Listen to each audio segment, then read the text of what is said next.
Hello everyone and welcome back to a brand new video where today we return with round 9 of the F1 Championship Edition career mode here from Montreal. Yes, we're back. Of course, if you missed out on the video that went live a couple of days ago from Silverstone, I would highly recommend going back and checking it out. But of course, I mentioned at the start of that video that we got a contract offer from Midland that I wasn't going to be accepting.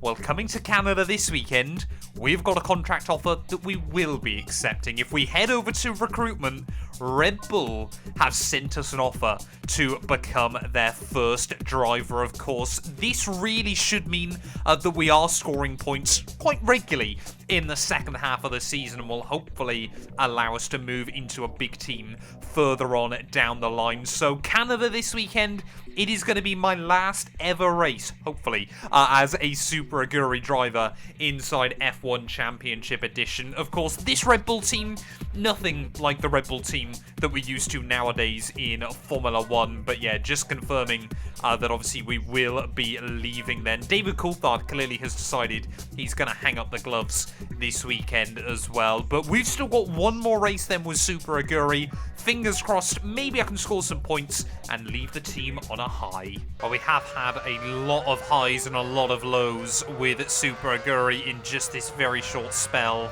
I've spent with the team. And boy, oh boy, am I happy that I didn't sign up to go back to Midland as well for the second half of the campaign. But yeah, obviously we took our own and the team's first ever win, of course, inside F1 Championship Edition. We scored points then in Malaysia, but since then, yeah, really struggled. Missed out a couple of times narrowly, including last weekend at Silverstone. But Montreal should actually be a track where the pace is quite good in the car. We did pretty well last season here in qualifying, so hoping we can do the same today, but just don't bin it in the race. Well, free practice then might have been the most boring affair I've ever had inside F1 Championship Edition. Really nothing went on whatsoever, but yeah, I remember last season here in Canada, we had quite a lot of beef with the Michael, so we'll wait and see whether he is going to be a pain once again this weekend. But it also goes to show that we did actually have some pretty good pace in the car as well, so we'll be hoping to see ourselves into Q3. You know, just remind Red Bull what they've got themselves signed up to. Oh, we're trying to start our lap. I can already see we've got a Honda, I believe that is, and a Ferrari all up my trumpet. Bit of a slide there. That's okay, though. Control the drift on the brake. No. Yeah, you got to be really careful with the curbing here. But yeah, all my loyalty to BAR Honda, then, I suppose, is out the window for now. I guess the problem is with Red Bull is it's not really a top team we can go from. I mean, they are Ferrari-powered. Could I see a move to Ferrari in the future? I really don't know. Oh, I hate how much speed the AI have down towards the final corner. Are we about to get sent to the Shadow Realm? Nope, we just about hang on there. Plenty of curb through that final chicane. Want to be aiming for the 15s if we want to see Q2. And a 16 flat is probably not enough. And look at that Heidfeld already 4/10 faster. And that BMW Sauber is not a particularly special car inside this game. How far are we up? 2/10 up in Sector 1. That's good. Oh, that car's getting very close again in the braking zone. I've just got to turn in. That was a lot of curb that time round, but the game will let me get away with it. Button does a 14.9. We are going to do a 15.4 there. That should be us through. It's going to be sad to say goodbye to Yuji Ide there, but 3.3 seconds quicker than him in Q1. Yeah, I think we should make Q3, but we haven't quite got, you know, top pace. Trying to make sure we've got good track space then as we set ourselves up for our first lap here in Q2. Yeah, I'm kind of staggered by how much curb you can get away with there, and also how flat it is. But yeah, let's just try and get a good lap on the board. Back into the 15s. Maybe a 14 is doable. No! Oh, just closing in on Heidfeld. And that immediately has put a lot of pressure on us then. We're going to have about 5 minutes. Oh, someone's hit my tyre. Yeah, that's not great. James Allen, I don't care. We've just got to get back out there. Well, this lap's felt pretty tidy, actually. Rubens Barrichello down on the cusp on a 15.7. So times are getting quicker and quicker. As Barrichello then will elevate himself further up the order. But yeah, through the final chicane we go once again. Attack that curbing. up towards the line. I reckon this could be a low 15 if I've nailed it. It might even be a 14. Yes, it is. A 14-2. I got no idea how we did that. And we'll go for a celebratory donut down at turn 1. I couldn't do that again either if I wanted to. I cannot stress enough just how lucky that lap was. I reckon if I went out again, I genuinely wouldn't have got within 6/10 of that with another lap. But we are into Q3 then. We're going to try and put a lot of fuel in the car in case we've got changeable conditions on Sunday. So honestly, anything better than 10th I'm happy with. But I think I've gone and put 2/3 distance worth of race fuel in the car. So, oh, hello. It will mean that, yeah, we are going to be mighty slow here in qualifying. But it is a bit of a risk, you know, it's kind of, if we get some rain later on in the race, then, well, it could really play into my hands. I don't believe there's any way to find out going into a weekend where the rain is meant to happen. It just kind of appears. So, yeah, we'll try and get a couple of laps on the board, but I'm not expecting miracles. Oh, I messed up the final chicane. That's going to invalidate the lap. So, first lap's gone. It was not going to be a particularly good one either. I've made a couple of little mistakes here and there. 16.9. I want to be down towards the 15s if possible, so I cannot attack that turn 1 curb. Look at that. Fernando Alonso down to a 15.2 then, but we were a 10th down in Sector 1, fractionally down in Sector 2. So, yeah, really struggling to find much time here. I've seen David Coulthard, though, is out there, so clearly Red Bull, they got a decent car this weekend. That's a lot of curbs. Somehow we'll get away with it. Nudge the wall of champions on the exit. Hopefully that's a good omen for the future. And a 16.7 there as only P8. This has got to be my final lap, though. I don't want to burn too much fuel or the tyres. 2/10 up Sector 1.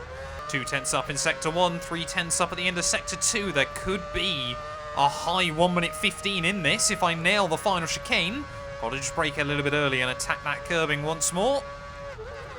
Brake about 70 metres out. Attack that curb. Oh, beautiful.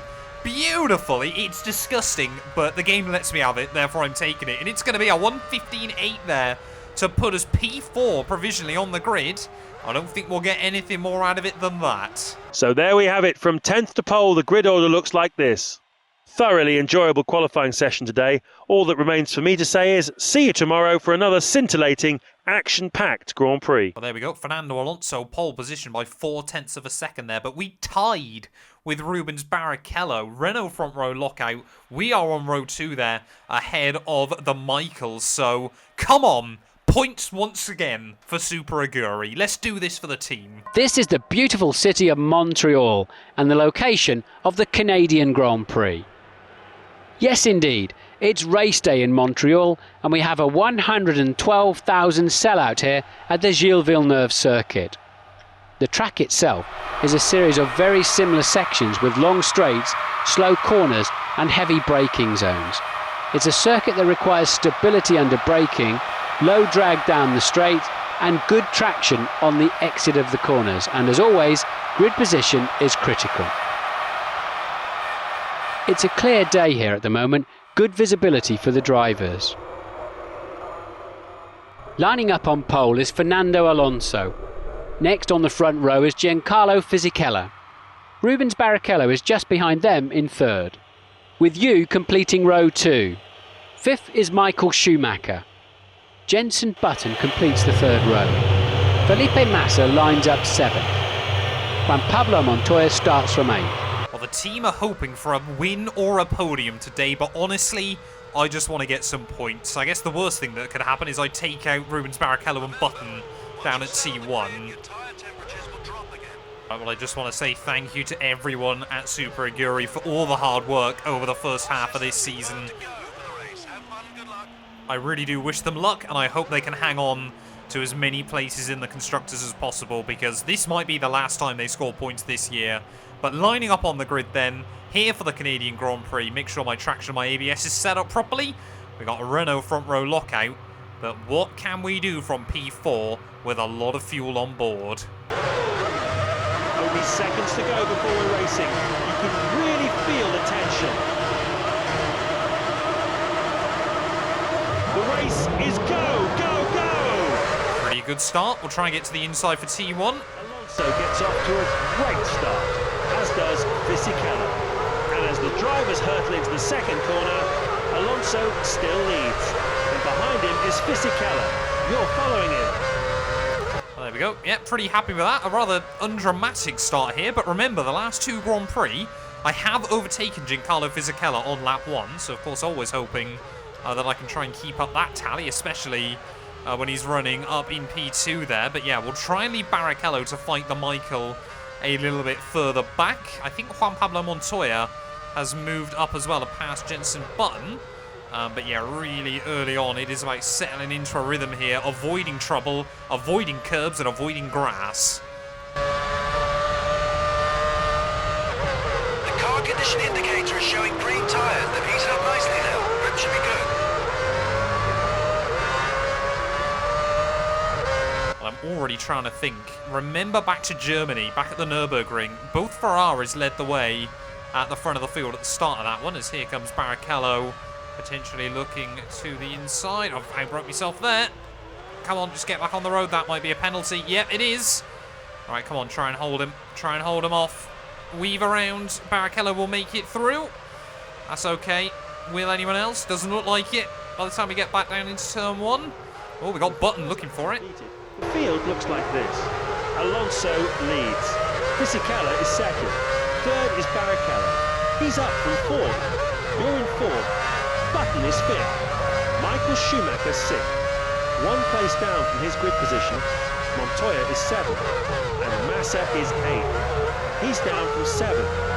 That's the fastest you've been through Sector 1 in this session.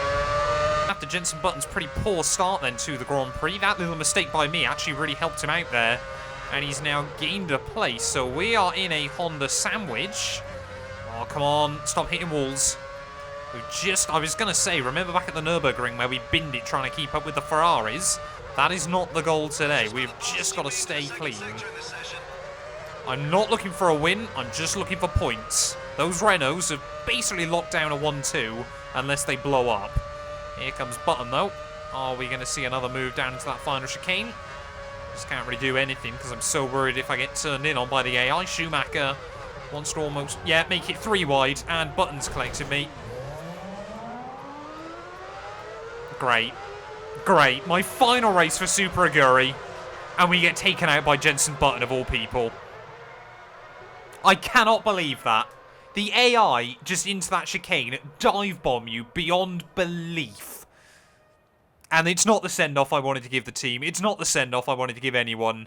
We are out of the Canadian Grand Prix on lap 2. We're halfway through the season and it's been a fantastic Canadian Grand Prix here in Montreal. The Canadian fans' enthusiasm for the sport never fails to impress me, and we've had a wonderful time here. Next up, we'll be hopping south of the border into North America, and we'll be visiting the legendary Brickyard, home of the United States Grand Prix. In 2005, the fans were left disappointed by witnessing only a 6-car race. As you'll no doubt remember, this was due to a technical tyre issue in the superfast Turn 13. This year, everyone has worked flat out to make sure that nothing like that happens again. I'm looking forward to seeing a full race 1 week from now, and I hope you'll join us. Goodbye from Montreal, and we'll see you soon. Well, there we go then. I have no idea how Thiago Monteiro finished P9 in that race, but such a disappointing end to my Super Aguri career there. Alonso now with a 9-point lead over Felipe Massa in the championship, and Fisichella taking points out of Michael Schumacher as well there. Barrichello rejumps Montoya, and we are still P9 in the championship. But Jenson Button, now we're not kind of on the same team as him. He's going to have to watch himself, because I'm going to come back swinging next weekend out in our new car there.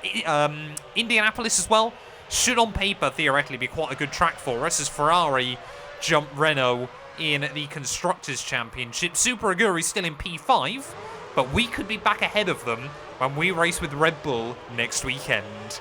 A massive thank you to all of my YouTube members and my Patreon supporters for their continued donations to help my work. These things go much further than I think a lot of you ever realise, and allow me to continue making content full-time here on YouTube. So if you want to support me from as little as £1 a month and be featured on all of these end clips, either click the join button next to the subscribe or head over to my Patreon. There's a link down in the description.